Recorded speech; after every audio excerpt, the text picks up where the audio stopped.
স্বাগতম আজকের বাংলাদেশের লেটেস্ট আপডেট নিউজে। শুরুতে থাকছে সংবাদ শিরোনাম, এরপরে দেখবেন বিস্তারিত। 24 ঘন্টার মধ্যে দেশে ফিরছেন শেখ হাসিনা পুত্র সজীব ওয়াজেদ জয়। সমন্বয়কদের দল এনসিপি নিষিদ্ধের জন্য 24 ঘন্টা সময় দিলেন সেনাপ্রধান ওয়াকারুজ্জামান। সমন্বয়কদেরকে চোর এবং রাষ্ট্রদ্রোহী বললেন বাংলাদেশের প্রথম প্রধানমন্ত্রী তাজউদ্দিন আহমেদের পুত্র সোহেল তাজ। সজীব ওয়াজেদ জয় দেশে ফিরলে তার নিরাপত্তা দিবে প্রশাসন, বললেন সেনাপ্রধান ওয়াকারুজ্জামান।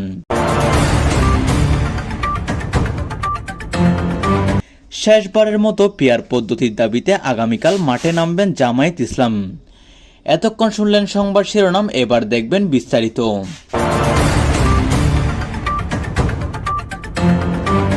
এবার 24 ঘন্টার মধ্যে দেশে ফিরছেন শেখ হাসিনা পুত্র সজীব ওয়াজেদ জয়। বাংলাদেশের রাজনীতিতে এক নতুন মোড় নিতে যাচ্ছে। দীর্ঘদিন বিদেশে অবস্থানের পর প্রধানমন্ত্রী শেখ হাসিনার একমাত্র পুত্র তথ্য প্রযুক্তি উপদেষ্টা সজীব ওয়াজেদ জয় আগামী 24 ঘন্টার মধ্যে দেশে ফিরছেন বলে নির্ভরযোগ্য সূত্রে জানা গেছে। তার আগমনকে ঘিরে প্রশাসন, রাজনৈতিক মহল এবং সাধারণ জনগণের মধ্যে দেখা দিয়েছে গভীর আগ্রহ প্রস্তুতি। বিমানবন্দর এলাকায় ইতিমধ্যে নিরাপত্তা জোরদার করা হয়েছে। র্যাব, পুলিশ, সেনাবাহিনীর যৌথ টহল বৃদ্ধি পেয়েছে। সরকারের শীর্ষ পর্যায় থেকে জানানো হয়েছে জয় যদি দেশে ফিরে তাহলে এটি আওয়ামী লীগের জন্য প্লাস পয়েন্ট হবে, তাই তারা বিমানবন্দরে গিয়ে জয়কে আটকানোর চেষ্টা করবে। নিরাপত্তা প্রদানের জন্য প্রশাসনের বিভিন্ন সংস্থা ইতিমধ্যে সমন্বিত পদক্ষেপ গ্রহণ করেছে। সজীব ওয়াজেদ জয়ে দেশে ফেরা আসন্ন রাজনৈতিক পরিস্থিতি বড় ধরনের প্রভাব ফেলতে পারে বলে জানা যাচ্ছে। তার নেতৃত্বে নতুন এক রাজনৈতিক সমীকরণের সূচনা হতে পারে বলে বিশেষজ্ঞরা বলছেন। এদিকে সমন্বয়কদের দল এনসিপি নিষিদ্ধের জন্য 24 ঘন্টা সময় বেঁধে দিলেন সেনাপ্রধান ওয়াকারুজ্জামান। বাংলাদেশের সেনাপ্রধান জেনারেল ওয়াকারুজ্জামানের এক কঠোর অবস্থান ঘোষণা করেছেন।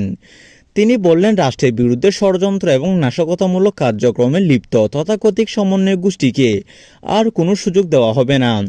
তিনি স্পষ্ট করে জানান, এনসিপি নামে সংগঠনটি নিষিদ্ধ করার জন্য প্রশাসনকে 24 ঘন্টা সময়সীমা দেওয়া হয়েছে। যদি এ সময়ের মধ্যে কোনো পদক্ষেপ না নেওয়া হয় তাহলে সেনাবাহিনী নিজ উদ্যোগে পদক্ষেপ নিতে বাধ্য হবে বলে তিনি সতর্ক করেন। তিনি আরও বলেন, বাংলাদেশ একটি স্বাধীন রাষ্ট্র।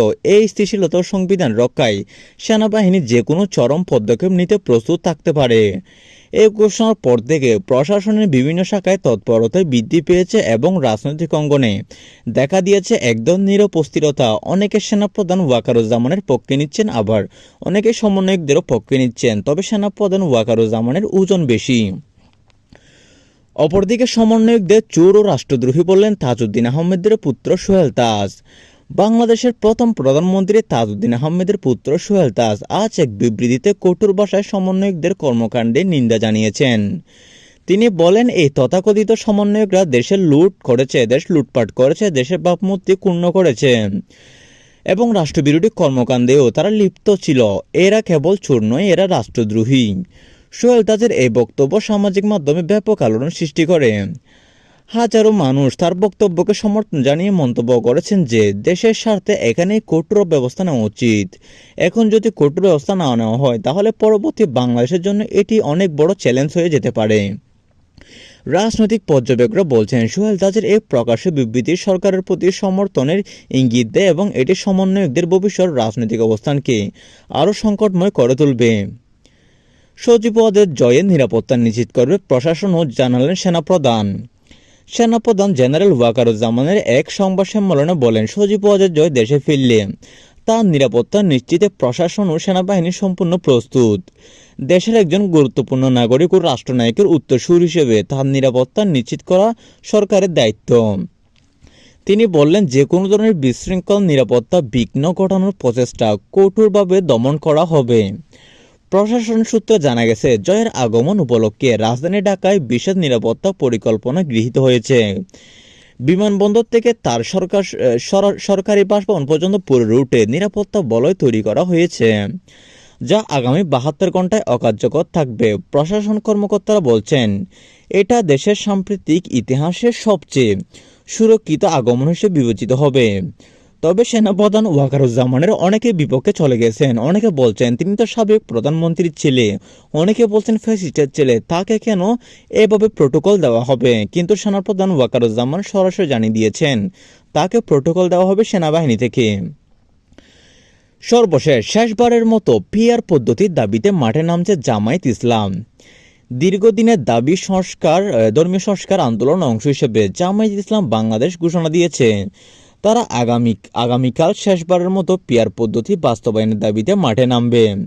দলটির মহাসচিব আজ এক বিবৃতিতে বলেন, আমরা শান্তিপূর্ণভাবে আমাদের দাবি জানাব, কিন্তু আমাদের বিশ্বাসের বিষয়ে আপোষ করব না।